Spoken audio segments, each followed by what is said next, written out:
everyone, my name is Suzanne. I'm an energy healer and teacher, and for 7 days I'm sharing my insights from meditation, kind of just whatever comes up, and also any channeled writings that I do.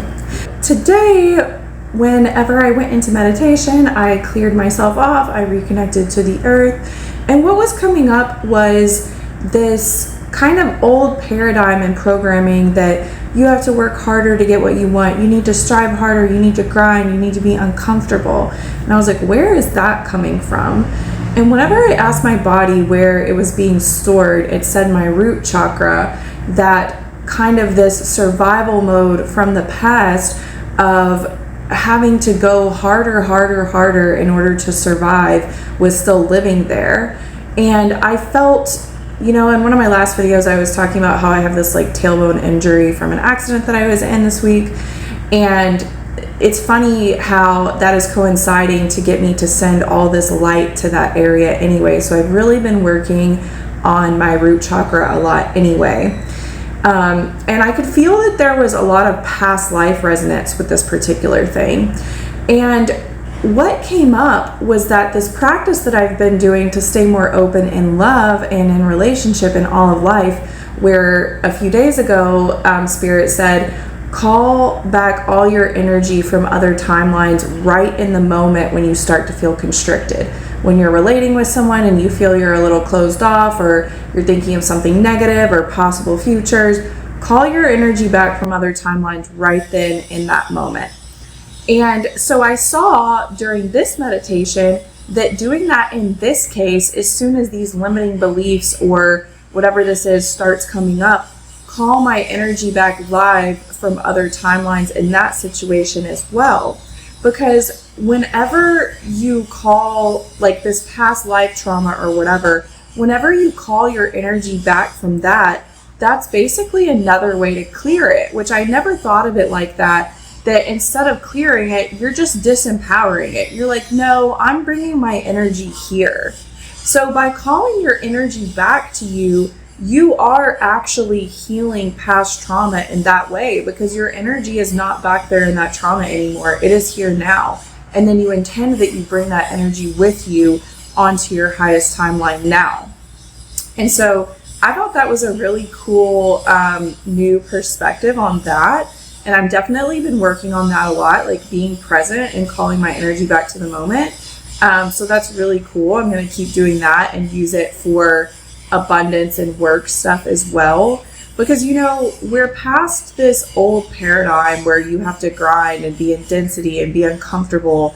Like, we are limitless, and your frequency is actually what determines what comes to you. So maintaining your frequency is actually the most important thing for success. So if doing something particular for work messes with your vibe, if you can find a way to cut that thing out, you're gonna have more success.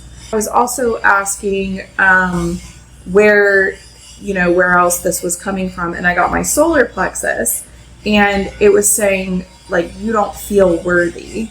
Like, you don't feel worthy of effortless success or effortless bliss or whatever. And I was told, you don't have to see the ugly side of life to be worthy. You are here to bring light. So nobody has to see the ugly side of life to be worthy, first of all. But when you are a person that's here to project a certain light, anything that gets in the way of that is actually in the way of your mission. So if you are a light worker, then again, keeping your frequency is the most important thing. So you don't have to feel guilty for not diving into news and, other people's problems, all of that. It's okay to stay in your lane and keep projecting the energy that you're here to radiate. You don't have to get involved in that stuff, and it's not helping anyone when you do, because then your light is dimmed. And we're connected to everyone we're connected to with energy cords, everyone we connect with in daily life, and plus general human consciousness. So I personally believe that, maintaining and increasing your own vibration is the biggest service to the collective. So that was a good reminder. Also, as far as my solar plexus goes, I was told sitting in the sun and feeling the sun on my solar plexus and feeling how the sun permeates everything and remembering that we are that, like we are everywhere at once and we are that light. And yeah, you don't have to try. You just are. You just shine. Oh, and I also saw violet, which is one of my favorite flowers. My main energy healing method is I heal with the frequency of different flowers, kind of like flower essences, except for I do it energetically. You don't have to actually take the essence. So whenever I'm meditating and working on clients, different flowers always come to me, whatever is most healing in the moment. And this time it was violet, and violet is one of my favorite flowers.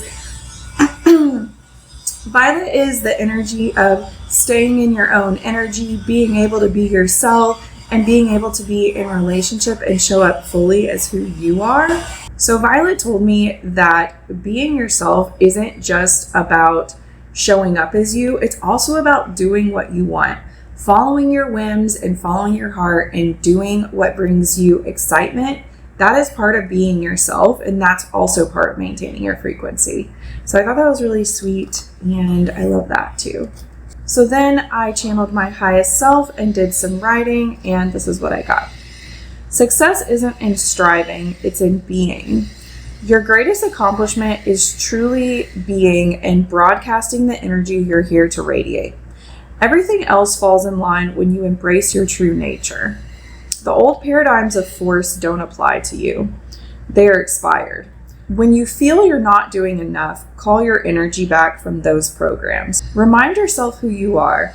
You've hacked the game. You have the cheat code. You are the creator. You're done playing Avatar. Your whims are divine. Follow your highest excitement to bliss. Ask what wants to be expressed through you. You are worthy of all that you long for and more. Build that self-worth through honoring yourself. Your life is an altar. Approach it with excited reverence. Let your magic permeate everything. So I love that so much. It was very encouraging.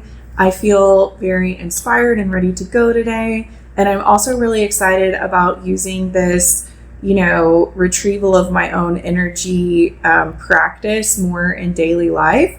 It worked really well for me in relationship the other day, and I'm excited to see how it transforms things with any limiting beliefs around my work or money or things like that. So yeah, thank you for following along. Feel free to follow me if you're interested in seeing how this unfolds. Please like and subscribe, and you can also follow me on Instagram if you're interested in that. And I also put my channeled writings on Threads. So yeah, I will see you tomorrow.